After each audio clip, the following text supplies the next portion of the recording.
feminist? What could possibly be wrong with it? You see, there are so many layers of things that we're going to unpack today with dissociative feminism. All right, so shall we start? Yeah, let's start. Okay, so the biggest thing with dissociative feminism, especially on TikTok, is Wait, can I idea- pause you for a question? Yes.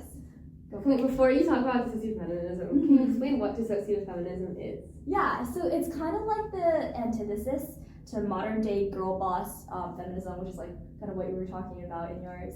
And it's kind of like this tired, imperfect feminist who wants to embody, like, you know, their own imperfections and their own pain and their own suffering in like so many different ways. And one way they do that is to kind of like detach themselves from reality, hence like the dissociative part.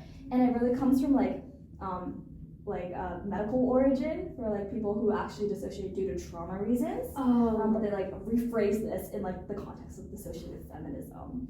So yeah, that's kind of where this whole thing is defined and has started. So the implication essentially is like being the woman is the trauma.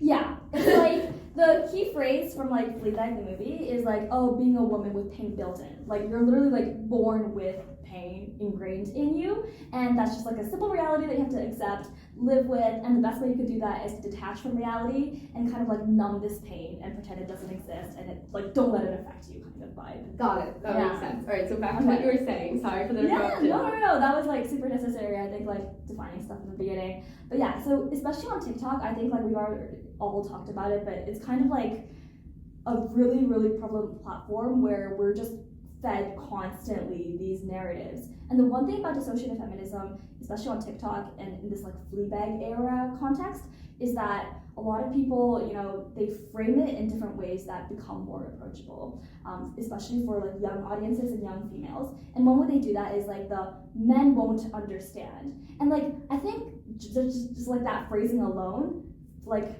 puts a pressure on women to understand. They're like, oh, men don't understand? Well now like, I as a woman should be able to understand their pains. And a lot of times like these struggles are like very, you know, broad and very like, oh, like maybe like period pains, which is something that a lot of females experience.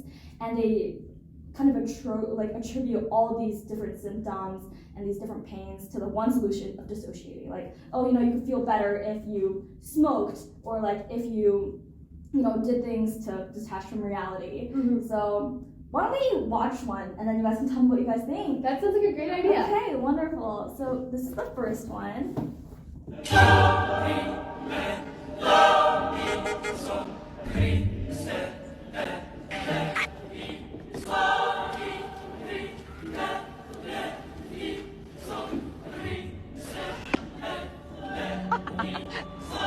How do we feel? What like stood out to you guys? The competition with your mother part. Yeah. Like there's like feminism is always built in like us against the men, but no one speaks about like when women are kind of put up against each other. Like there's always this competition, and like the mother thing is so real because like you can't really compete with your mom, but like you are competing with your mom. Like there's always like the need to be perfect. Like especially like women put it onto other women. So like this dissociative feminism thing is like kind of like the way away from that.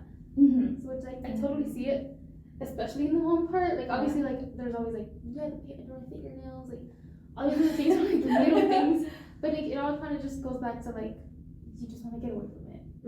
I agree. Yeah, I think it's really striking that you're trying to build like community and bonding over hating other women like your mom. Like there's this shared feeling of by putting other women down we can, you know, bond. It reminds me of how, you know, like how middle school people like all bully that one friend because they're like complain about that one person because that brings people together. I don't know. It's maybe like a that was toxic form. This is like this whole community seems to me like purposeful toxicity for the sake of, you know, bringing some pseudo community going on that might not actually be that helpful. I agree. And like what's crazy about the comments is that people are like, oh, this is so relatable. And ultimately they're like, oh, like this one comment here, they say like, I don't even know what the Fleabag era is, but I want to be a part of it because I resonate with it so much. Yeah. And I think that's like part of like this big problem on TikTok, this like bandwagon culture. It's like,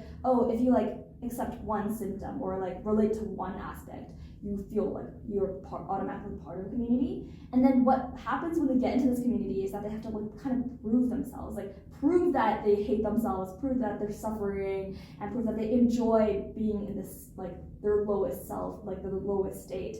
And you get like more and more content, which is kind of like a snowballing effect, where people are now creating more content about their struggles, and it becomes kind of like a struggle competition, like who's struggling the most, who's like dealing with it the hardest things.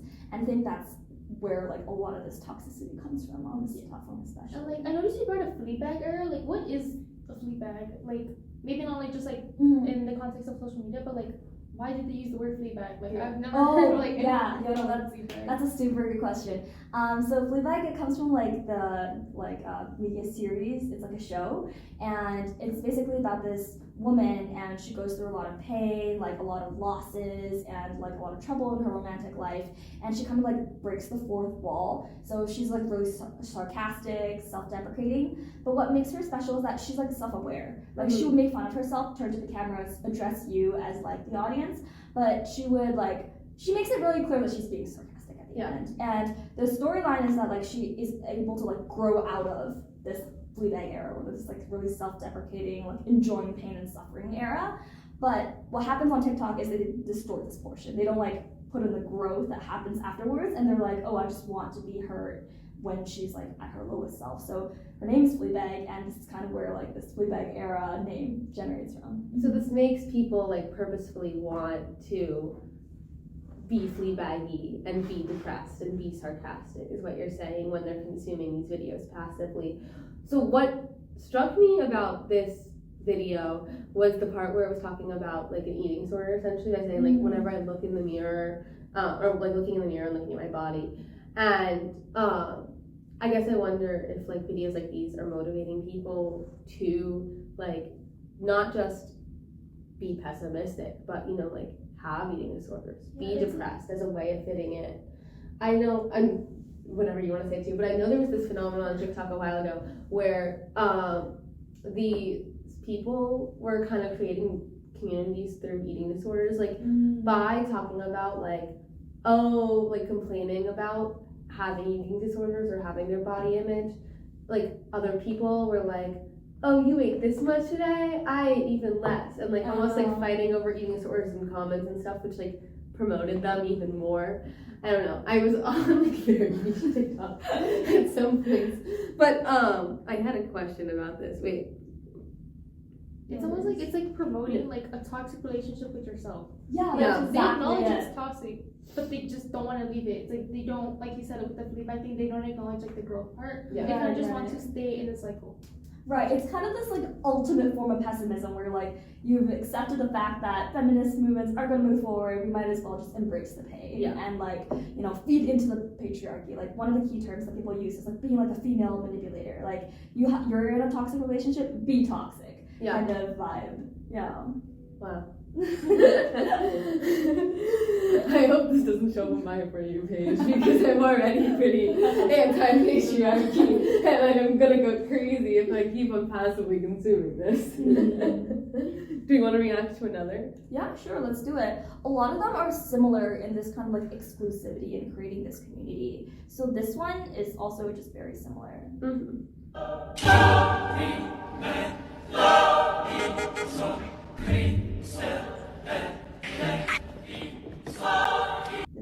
Yeah. Okay.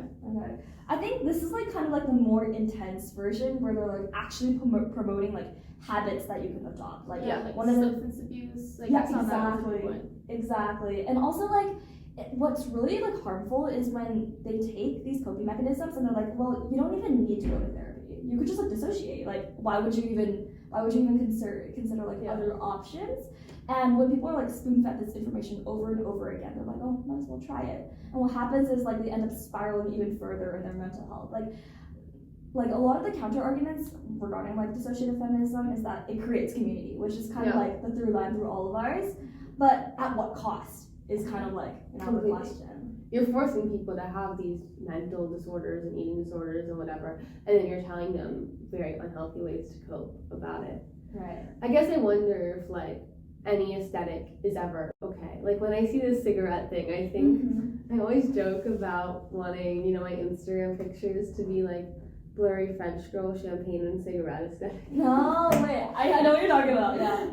I always joke about like blurry French girl, champagne and cigarette aesthetic, and kind of like you definitely romanticize things you see on the media. And we talked with me about, pretty aesthetics making you want to think being, beautiful is a certain way. And now we're talking with you about how like more emotional aesthetics are making you then conform to emotions. Is it okay to ever have a stereotyped aesthetic that's exaggerated going on these different platforms, or do we think we need to lean more towards like a more moderate, diverse and like less stereotyped way of creating videos? I think that's like a really good question, just like about social media and TikTok as a platform, like as a whole. I think one of the main things is this idea of like exaggeration or taking things out of context. Like in this case, they're taking this fleabag era like mindset out of the whole context and like the message of the like original series it was presented in. And like, as we talked about in both of yours, kind of like the same vibe. But I think that there's like a very fine line between like appreciating, maybe a Fleabag, like doing a voiceover and just really liking the lines or really resonating with it. And like there's a difference in actively like normalizing, mental health and mental illnesses, but also like romanticizing it. And I think that's what this movement does. Like it goes one step further, like, and makes it toxic because like they romanticize having like, unhealthy coping mechanisms and things like that. It's like they're appropriating Fleabag. Yeah. So true, so true. Instead of appreciating it, no, they're like becoming the Fleabag. Exactly. And that's kind of what it does, all these things do to users, right? Instead of appreciating videos, we appropriate them. We adopt whatever we see, laid out in front of us, just like magazines did all these years ago, except now it's, on our screens 24/7, telling us that this is normal. Right. Especially like at our most like vulnerable states, because social media is kind of like a way to escape. So obviously you're like, okay, I'm open to whatever to let it relax, and then you go on social media, you see this, and you're like, well, maybe like this is another way to relax, or like anything you see on there, you're like, I want that. Like they look so content, they look like it's social media is like a lie. Like everyone knows social media isn't real, but like we don't acknowledge it, which is kind of like another thing that like we know social media isn't real. It's like, okay, well, what can we do about it? Like, right. Yeah, like I think a part of this like big problem is this sense of safety and relatability that this whole community is built on. Like if you go into the comments, people are like, yes, I feel you, girl, like, I've gone through the same thing, like, and they validate their concerns. And I think that's like a really big part. And for some people, perhaps validating concerns may just be enough. It's like, venting to a friend if you're like really stressed. But for others that are like actually consuming and actively like consuming this kind of media, like it might like deter them from, accessing like mental health services that they might like actually need at that time, and like spiraling further into depression because people are like, embrace it. And like everyone in the comments in the community is like, yeah, we support you, like continue with like being a dissociative feminist. And I think that's just like a really, really like harmful like circle to be in. Yeah, because like I saw like even in the comments everyone's like, oh yeah, like I've done that, but like worse type of thing. So okay, like so with the competition thing, it's like, oh well, this person like did this and survived, maybe I can do even further, I can push it further and like still kind of live type of thing, or like still be fine. But it's like there's like you can't like it's not, it shouldn't just be a competition. It should just be like specific to you. You don't have to compare yourself to like all these other people. You don't have to give into these communities. Like you can just be a little passive scroller, just scroll. But like people like want to like, hey, I want to be part of this community. Hey, I want to relate, and then that's when they ultimately give in, and it starts like this whole cycle like that you just brought up. It's like the whole, oh, you only slept 6 hours last night? Well, I slept 5. Oh, you only slept 5? I slept 4. Yeah, that's exactly it. One of the people that I wrote about in my essay is like, they literally like force themselves to have like a distorted like relationship with food in order to be part of this community, so that they can post content and be like, oh wait, I'm part of you guys too, you know, like I've gone through this, I've gone through that, and I'm in so much pain. And basically, like, you psychologically trick yourself into thinking that you have something in order to feel this need to be belong and kind of like be cool in a way. So yeah, there are definitely like examples and real life examples of people who've just gone through so much. And if we have time, there's one more TikTok that I would love to show you guys. So it's this one.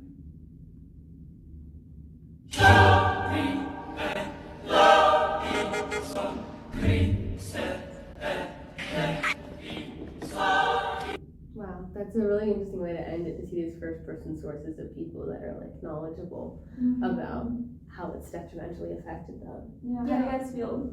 Like, this one is like kind of different from others, but like they acknowledge it. They're like, yeah, like, hey guys, like, I know we're talking about like the bad parts. Like, you guys ever thought about like it is bad? Like, hey, like maybe this isn't good for us. And I already know like the comments are probably like, yeah, but you know, it is what it is. Like, it's always like, that's how it is nowadays. It's always like, it is what it is, or like, okay, whatever, like life goes on type of thing. But she literally brings up like, yeah, go type of thing. But like, yeah, like this is like so different from other ones. Like, you can tell like she's been through it, she's acknowledging it. So like in the cycle, she's kind of like in that end part where she's like, oh, I acknowledge it. But like, given like the trend, she's probably gonna fall back into it, and like a whole other thing, more people getting into it, and it's just like the snowball effect, like you said. One thing leads to another, and it just keeps on rolling. Was there a positive response to this? Like, is there a positive shift in the community where people are becoming more aware? Or was the comment section like, oh, you don't know what you're talking about? Actually, surprisingly, a lot of the comments were in support of her. Yeah. Like, they're like, yes, like anyone who proclaims that they're in their fleabag era didn't actually watch the show. Or things like, yeah, I was in my fleabag era, never wanted to like be in it again. So a lot of people resonate with her. But what's crazy is like this video got like very little traction. Wow. Because she's filmed things before that are like about fleabag, and they got like a lot of traction. But this one video where she acknowledges like kind of the reality and brings like raw truth to the, you know, platform is the one that doesn't get recognition. And like, if you look at this caption here, she literally says like, oh, you know, you're in the thick of it when you're knowingly sleeping in drugstore. That's fleabaggy. Exactly. So like, it really like makes you question the intentions of people in this platform, and if they're actually like reflecting on themselves. Also, we see here, like, and we've seen through all our videos, that if we create discussion and we actually like think deeply, you know that stuff is going wrong. But TikTok doesn't want to promote that, right? Like, TikTok is still just going to show the really polarized, you know, things that are going to make it the most money through capitalism, and people are just going to watch that and not, you know, passively and not build a discussion. So I think it's really important to have these discussions and try to make them blow up. Absolutely agree.